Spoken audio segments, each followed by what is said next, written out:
The breakfast rush at the Harborview Grand hadn't started yet, and that was exactly why Marcus Okafor had chosen this hour. 6:45 in the morning. The lobby of the most expensive hotel in Halifax still smelled like last night's floor polish. The chandelier above the entrance threw prisms across the marble, the kind of light that made everything look like it meant something. Marcus had walked through a lot of lobbies in his life. He'd stopped noticing the chandeliers years ago. He pulled his carry-on behind him, the wheels catching on the seam between the automatic door and the floor. He was wearing what he always wore when he traveled: dark slacks, a gray wool sweater, reading glasses hanging from the collar. Nothing flashy. He'd earned the right to dress however he wanted, and what he wanted was to be comfortable on a 4-hour flight that had left Toronto at 4 in the morning. The woman behind the front desk saw him before he reached the counter. That part was obvious.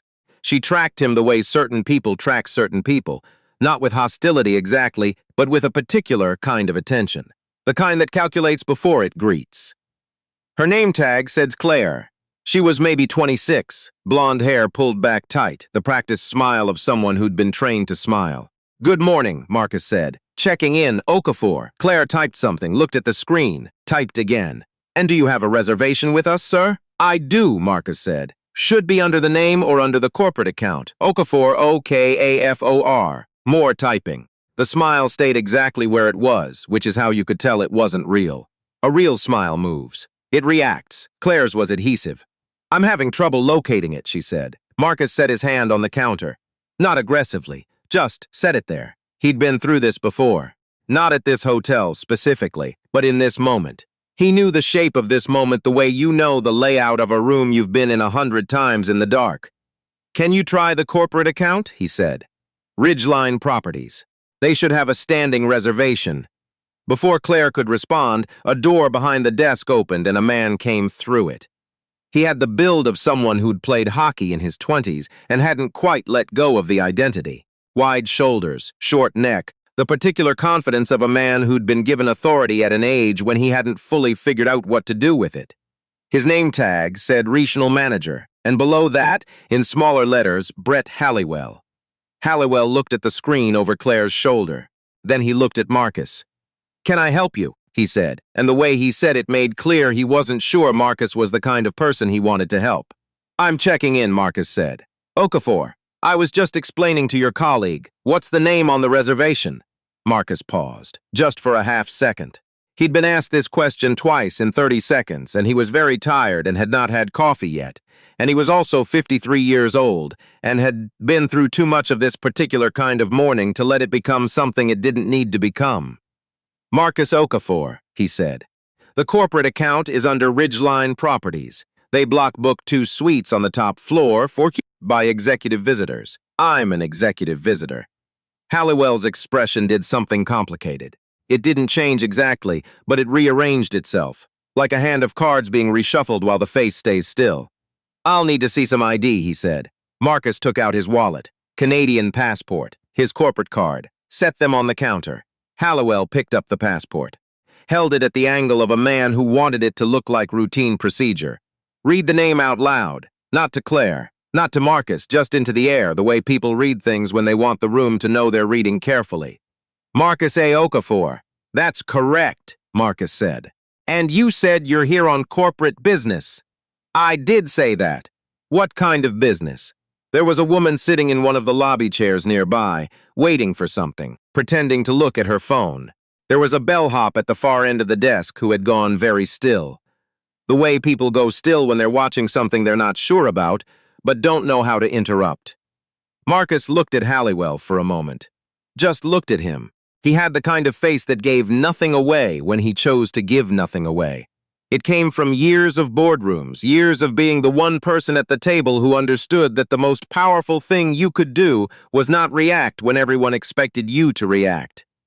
"I'm attending a conference," Marcus said, "and then I have a site meeting on Thursday. I'm here through the weekend." "A site meeting," Halliwell repeated, and the slight emphasis on site was the kind of thing you couldn't call out directly because it was deniable, but Marcus heard it, and Halliwell knew he heard it, and that was the whole point. "That's right," Marcus said. Halliwell set the passport back on the counter. He didn't push it toward Marcus. He just set it down, like he wasn't ready to return it yet. "The thing is," Halliwell said, "our top-floor suites are designated for executive guests of our corporate partners. They're not accessible to just general visitors." Marcus said nothing. He had learned a long time ago that silence was a tool and that some men were made very uncomfortable by it. Halliwell filled the silence himself, which Marcus had expected. "I'm not saying you're not who you say you are. I'm just saying we need to verify the booking through our corporate liaison before I can authorize the room." "At 6:45 in the morning," Marcus said. "Our liaison is available from 8 a.m. and in the meantime, I can offer you a standard room on the 3rd floor while we sort this out. If the booking is verified, we can upgrade you." The word upgrade landed in the air between them like something thrown carelessly. Marcus picked up his passport from the counter, put it back in his wallet. He took his corporate card and put that back too. He stood there for one more moment, not because he was deciding what to do, he'd already decided, but because he wanted Brett Halliwell to stand in the full weight of what was happening here without either of them having to say what it was. "I'll wait," Marcus said. "I'll have breakfast.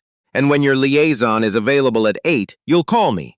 He said it without heat, without the quiver that anger puts in a voice. Just said it, flat and final, the way a man says something when he has the standing to say it and knows it. He turned and walked toward the hotel restaurant.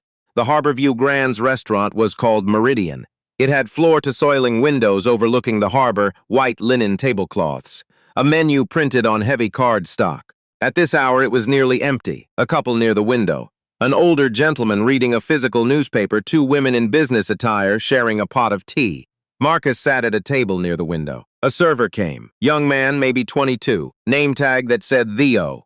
He brought water without being asked, which Marcus noted, because it was a small thing that told you about a person. "Coffee?" Theo asked. "Please," Marcus said. "Black, and I'll take a few minutes with the menu." He sat and looked at the harbor. The water at this hour was gray-green and still. A container ship was moving slowly toward the port, and Marcus watched it the way he always watched ships, with the particular patience of someone who understood that large things moved slowly and that this was not a flaw. He'd built his first building at 31. A 12-unit residential in Scarborough that he'd financed himself, that he'd personally walked every inspector through, that he'd stayed on site for 6 months straight until the last unit was certified.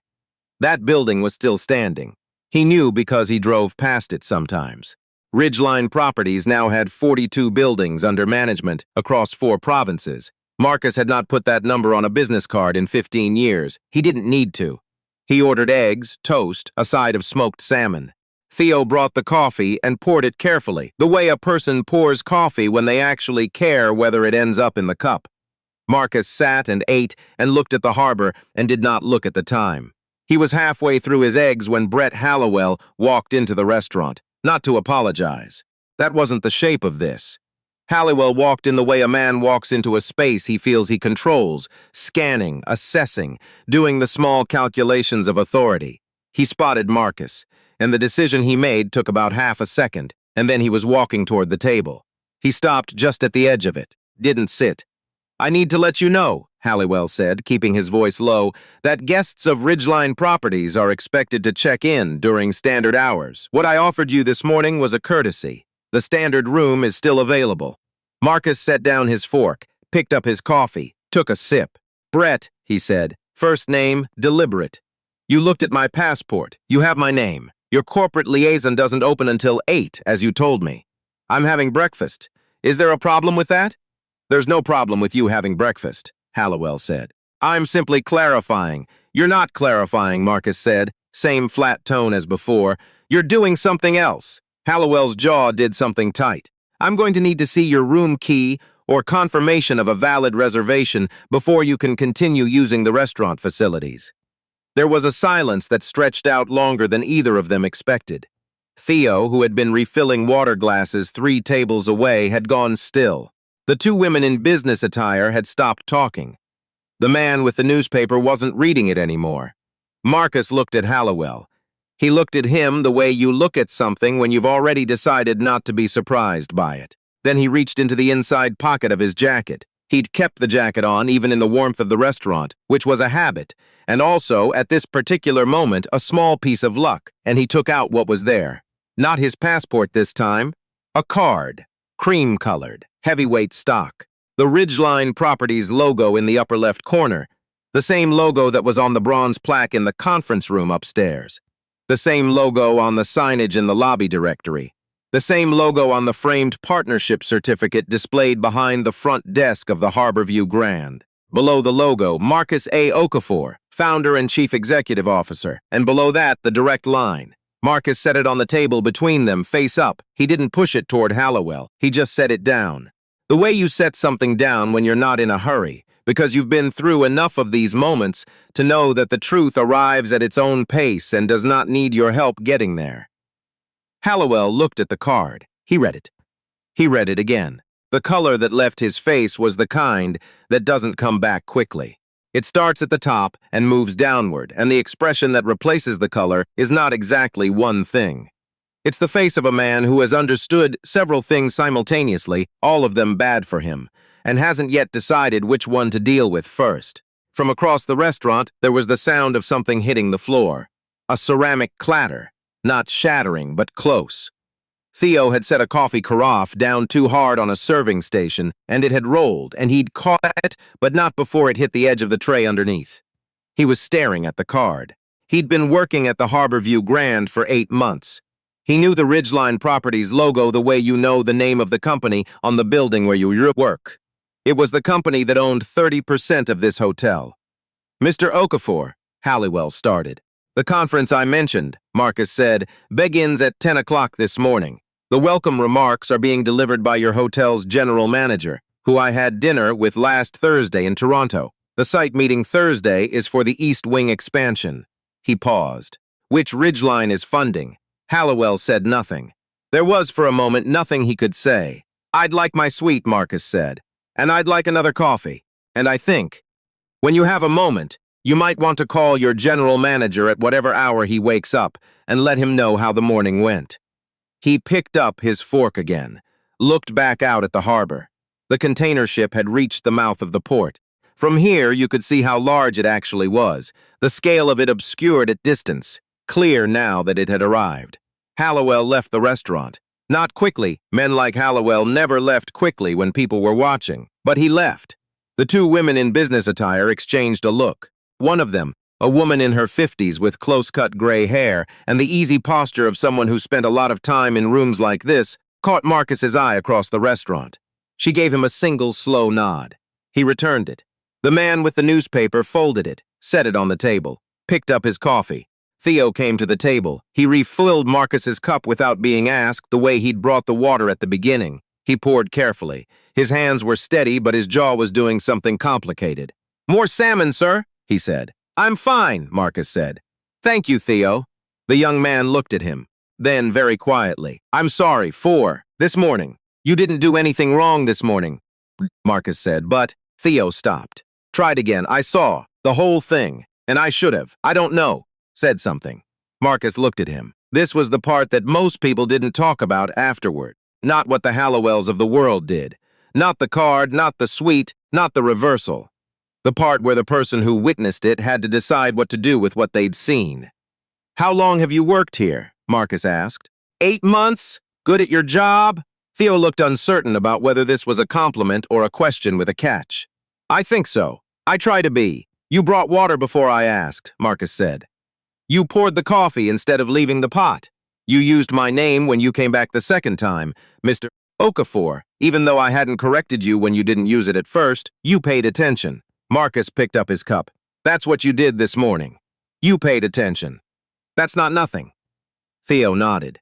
He looked like he wanted to say something else and didn't know how. The other thing, Marcus said, is harder, and it'll come up again. Because this morning wasn't unusual. This morning is what Tuesday looks like, and when it comes up again, and you see it again, you'll have to decide whether you say something, and that's going to cost you something, whatever you decide. I can't tell you what to do. He paused, but I can tell you that the people who said something in my life, I remember every one of them. He finished his coffee, set the cup down. Can I get the check, please? Brett Halliwell called the general manager at 7:12 in the morning. The general manager's name was Paul Arsenault, and he had built a friendship with Marcus Okafor over 11 years of doing business together. And when he picked up his phone and saw Halliwell's number at 7:12 in the morning, he already had the particular feeling that comes before you know what's wrong, the feeling that something is wrong. By 7:30, Arsenault was in the lobby. He was in his off-hours clothes. He'd driven straight from home, and he went directly to the restaurant where Marcus was finishing the last of his toast. They shook hands. They sat. Arsenault said what there was to say, and Marcus let him say it, and when he was finished, Marcus nodded. "Paul," he said, "I need the suite. I have a conference at 10. "You'll have it in 15 minutes, Arsenault said. "I'm sorry, Marcus. I know," Marcus said. "I'm going to deal with this." Marcus looked at him across the table. He liked Paul Arsenault, had for 11 years. Arsenault was the kind of man who, when he said he was going to deal with something, dealt with it. Not because he feared the consequences of not dealing with it, but because he understood that some things were simply wrong and needed to be corrected. "I know you will," Marcus said.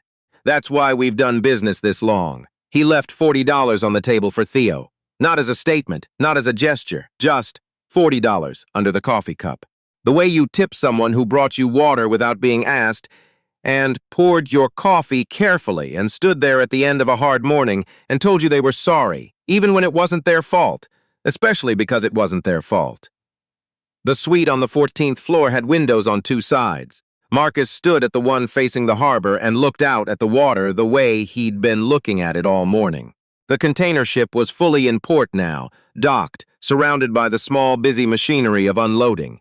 Cranes and trucks and workers in high-visibility vests, all of it moving in the complex, organized rhythm of things that had been done before and would be done again. He had a meeting in 2 hours. He had work to do. He set his carry-on the luggage rack, took out his laptop, made a call to his assistant in Toronto, who asked how the flight had been and whether the hotel was all right, and Marcus said the hotel was fine and the flight had been fine. Because both of those things were true now, and because some mornings you earn the room you were always supposed to have. He sat at the desk by the window and opened his laptop and got to work. Outside, the harbor moved the way it always moved, patient and indifferent and unimpressed by human complication, which was one of the things Marcus had always liked about water. He had built 42 buildings. He would build more. And some Tuesday mornings, before the work began, he would sit in a restaurant that his company partly owned and eat eggs and drink coffee and wait for the world to catch up to what was already true. He had learned to be patient about that. He had learned a long time ago that the truth didn't need his help arriving. It always did.